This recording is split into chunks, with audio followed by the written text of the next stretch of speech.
রোনালদোরা খেলবেন ভারতে, প্রতিপক্ষ কোন দল? ভারতের ফুটবল প্রেমীদের জন্য নড়ে চড়ে বসার মতো খবরই বটে। এশিয়ান চ্যাম্পিয়ন্স লিগ 2 এর গ্রুপ পর্বের ম্যাচ খেলতে প্রথমবারের মতো ভারত সফরে আসতে পারেন ক্রিস্টিয়ানো রোনালদো।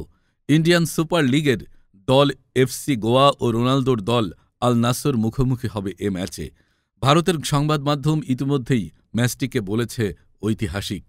শুক্রবার ড্রয়ে সৌদি আরবের ক্লাব আল নাসর এশিয়ার দ্বিতীয় স্তরের এই প্রতিযোগিতার ডি গ্রুপে প্রতিদ্বন্দ্বী হিসেবে পেয়েছে এফপি গোয়া, তাজিকিস্তানের ইস্তিকলোল আর ইরাকের আল জাওয়া।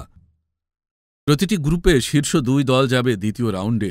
গ্রুপ পর্বে আগামী 22 অক্টোবর গোয়ার জওহরলাল নেহরু স্টেডিয়ামে ভারতীয় ক্লাবটির মুখোমুখি হবে আল নাসর। সব ঠিক থাকলে এই ম্যাচটি খেলতেই ভারতে যেতে পারেন CR7। এরপর 5ই নভেম্বর রিয়াদে ফিরতি লেগে আল নাসরের মুখোমুখি হবে